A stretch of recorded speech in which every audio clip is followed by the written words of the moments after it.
Hey, in this video we're going to be talking about some of the basics of the swing plane because it helps us with face control, low point control, path, and speed. You could almost consider it the holy grail of the golf swing. And once you know some of the basics and kind of where the checkpoints are, then you're going to become a really good golfer. Stay tuned.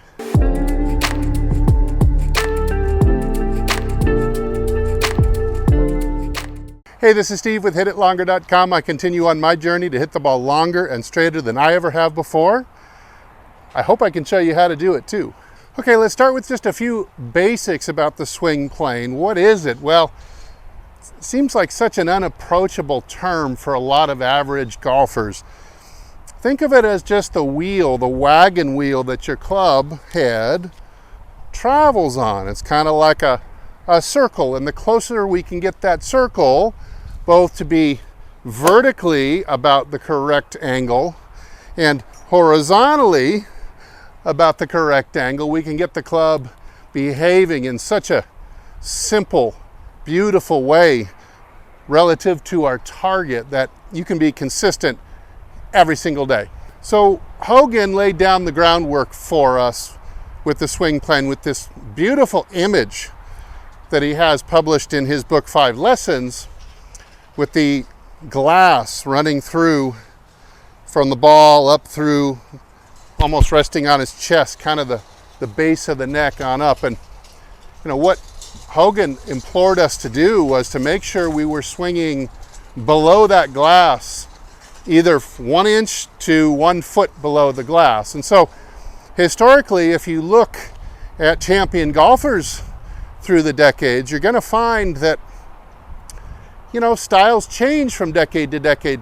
Back in the 80s, and 70s, more of an upright swing was in vogue, but not to the point where it was above the glass. They were coming right up just about 1 inch below the glass. A modern day version of this upright swing is the Scottie Scheffler swing, and you understand how incredibly successful he's been recently. But his swing is about as upright as you'd want to get. And then we look at Hogan, or maybe somebody like a Sergio Garcia, a Ricky Fowler, Matt Kuchar for the flat version. Now, which one is better? Well, they're all going to work really well. But what I want you to understand here is that we kind of have a corridor that functions, a corridor that is competent.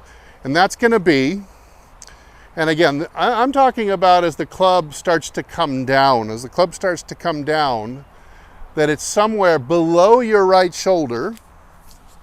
So it can't be up here. It's got to be at least below the right shoulder. But it also has to be not drop below the right forearm either. So anywhere in that corridor, and you're going to do just fine. You may play a little different style of shot than the next guy as your predominant shot, but all of them are going to function at the highest level.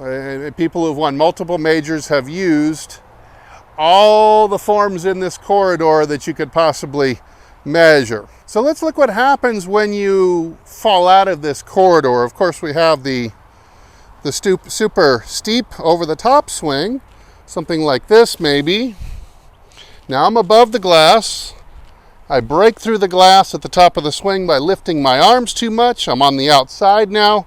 The club shaft is too steep, and I'm going to cut down and across. And this is where a lot of the slices come from. The technique will be generally, the shot shape will be generally pulls and slices.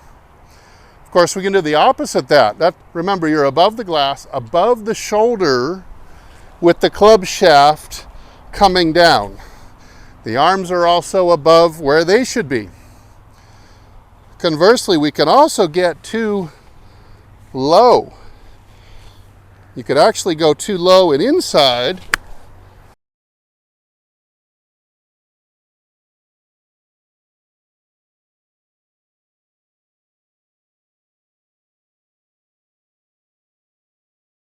And the issues with this, of course, if you look at that in slow-mo, my club shaft is dropping below the corridor, which is the top of the forearm, the right or the trail forearm, right at the top, that club shaft starts to drop under that, you're going to start having issues. The more you drop under it, the more inside out your path is going to be, the more behind the ball your low point will tend to be, and the more you're going to have to make up the difference with a rolling club face. Now this can work from time to time.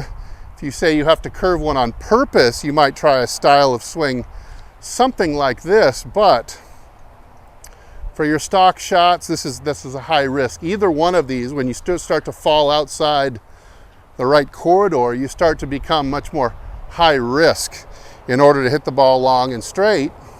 Lower percentage, lower batting average. Okay, now let's demarcate, because really what I want you to focus on is from the halfway down position to the halfway through position. You'll notice that the Hall of Fame is just simply littered with guys who are not what you would call on plane on the backswing. Anywhere from a Hale Irwin to a Fred Couples. Big time variances. Halfway back, you have swings, I mean, the corridor of acceptable is much, much wider for a swing plane to function.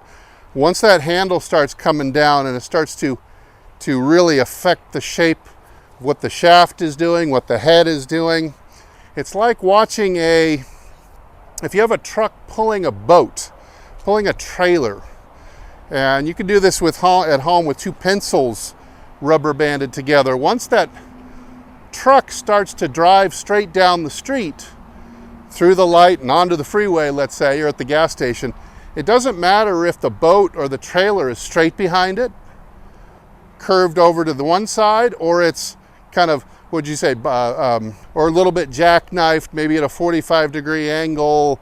Either direction of the truck is fine, because as soon as the direction of that truck starts pulling ahead, straight ahead long enough, the trailer or the boat's going to fall right in line with it. And so you can be out of position at the top of the swing, and if your downswing is good, the club will just simply fall back into a beautiful position. Even somebody like a Sergio Garcia, you take a look at his swing, you see how laid off and awkward looking, out of position his swing looks.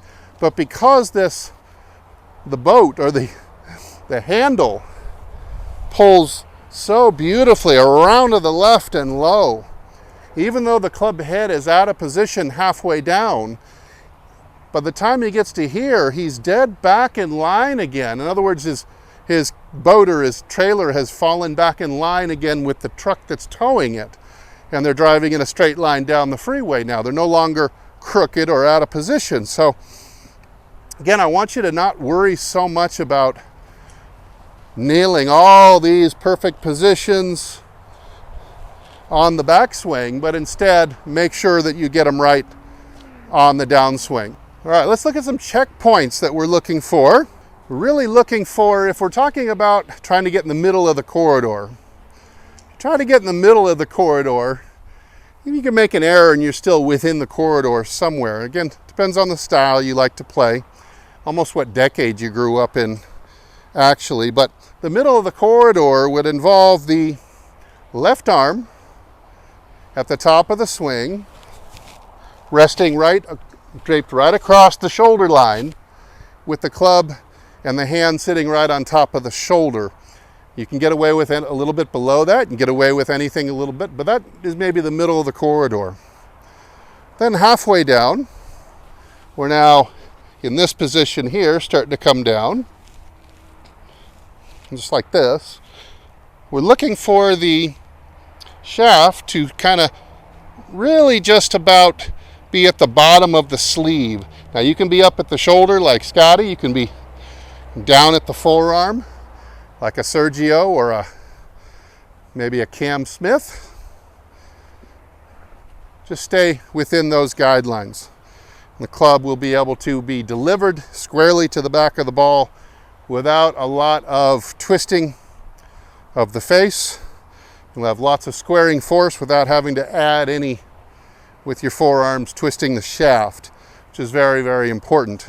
So, about sleeve level. When you exit, again, you're looking for the club to exit kind of right out the armpit level, almost the bottom of the sleeve again. So if you're bottom of the sleeve, you want it to look equivalent on the other side. So you've got about the same angle of the shaft halfway down as you'd like to have it halfway through. And a lot of people don't do that. They'll have maybe be in pretty good position here, but then they're going to exit too straight ahead like I just did right there. And in that case, you can see those two halves don't match. You have not stayed on the same circle. In other words, you've broken the Hogan glass with your follow through. Remember, the Hogan glass goes this way infinitely. So you better stay under that thing coming on through as well. You want them to be fairly symmetrical, the same angle of the shaft halfway down, the same angle of the shaft about halfway through. So if you have a very shallow approach to the ball like this, you'd want a fairly shallow or low left exit to match it. And if you're like Scottie Scheffler, he's a little taller. His swing is a little taller, more straight up and down. You'd want the follow through to be, he's just below the shoulder, halfway down. He's just below the shoulder, halfway through, and it works really well for him. Now, if you're at either end of the corridor, or the extremes of these corridors, or you're within the corridor, if you're at the Scottie end of the corridor, which is more vertical, if you're a little bit above the center, I really like center corridor the best, but of course Scottie makes his work very nicely. So if you're up here like this, and you're following through like this, if you're a little higher than the mid of the corridor, which is on the shoulder, you can expect to have a little harder time squaring the face.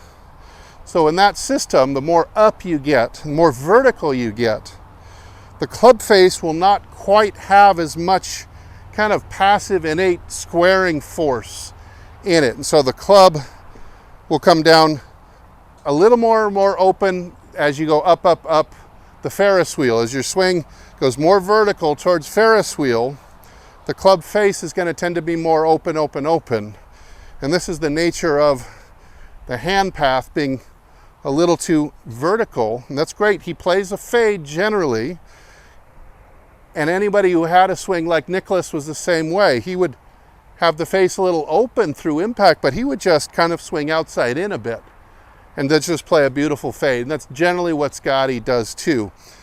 Now the pitfall is being, even above Scottie, above the shoulder here, and now we don't have much horizontal curve at all. We've got a vertical curve, high to low to high again. The handle is going down and up, but it's not going out and around enough. It doesn't have enough horizontal angle to get the head kicking around to square like this. It wants to kick this way more. Whoop. And you're going to have to give it some extra to square the face. So just understand that going in, a more upright swing is definitely favors a little bit of a fade. Now, when you have a shallower swing, we're going to talk about now someone who really lays that thing down, swings very flat at the bottom of the corridor like a Hogan. Well, of course, you will have to have more bow through the impact zone like this. And this matches up with what I'm trying to do with the club. Now you'll have plenty of squaring force here. You won't passively be leaving the club face open. In fact, you might have to alter your release like this to make sure that the club face doesn't close too much. What are the challenges of a shallow plane? The challenges are going to be, of course, you'll have to maintain a much deeper bow through the impact zone. And so a lot of people are, the average golfer, standing up and getting very tall during the downswing. So you can't swing this way. If you tried to swing this way from a very tall posture, you'd need a batting tee to hit the ball. So you got to match it up with the amount of forward bow that you're doing. And it's certainly a lot more rotationally challenged. You've got to rotate more so that the low point can be contained. So if I'm going to swing really, very shallow, that's fine, but I have to exit equally around the clock back to the left and low again, which makes a lot of people can't rotate this much. They can't keep their butt depth this much. They can't rotate this much. And you have to do this in order to get your path back to straight. So if I'm very shallow, but I don't match it up, it simply turns into an underneath the plane inside out swing. So the same backswing I just took. Now, we have an issue here. I've chunked behind it. My path is too far rightwards. And now I've got the ball hooking too much. On the next ball, I might push it just the same because my path is too far right. So you got to make sure you're matching up angle with angle on the follow through if you want to make the path at impact neutral to your target, and you want to control the low point. So the flatter swing needs more bowing through the impact zone, more rotation and paying attention to get the left hip and leg out of the way so you can exit left enough. And one last thing, boy, you'll have to have your clubs probably bent flatter. So people like Trevino and Hogan, they had their clubs bent significantly flatter than the average golfer. Scotty Scheffler probably plays his clubs bent somewhat upright from standard to match the height of the shaft at the moment of impact. So Scheffler would be here, and Hogan would be here, and Trevino would be here, playing a very low handle through impact. Got to make sure that your lie angle matches the style of swing that you're making. So it's a matter of corridors. It's a matter of, hey, you just got to fit somewhere in here and you're going to be good. Now, I would recommend being in the middle as opposed to being extraordinarily flat, extraordinarily upright. So I think that's going to give you the blend to hit the ball the straightest and farthest.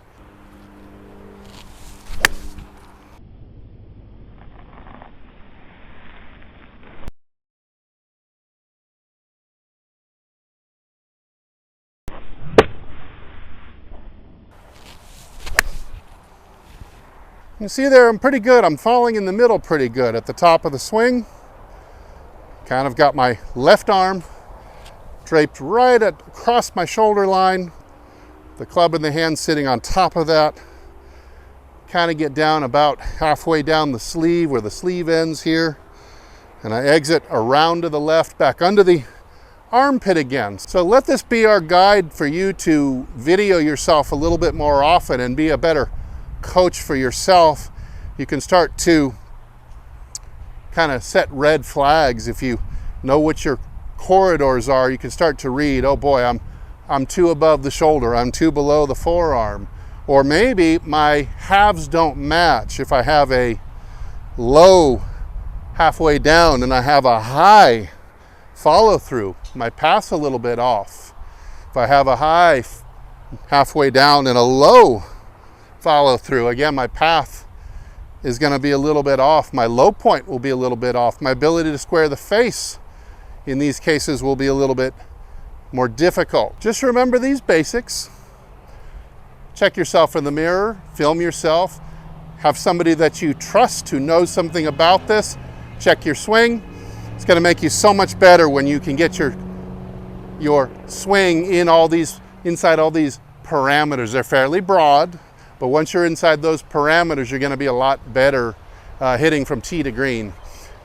Hey, thanks for watching and considering all these things I've been talking about, supporting my channel. You can hit like, subscribe, comment, and share. Those are all the free ways you can support the channel. Head over to my website, hititlonger.com, and as usual, either I'll see you in the next video or I'll see you longer and straighter down the fairway. Everybody take good care.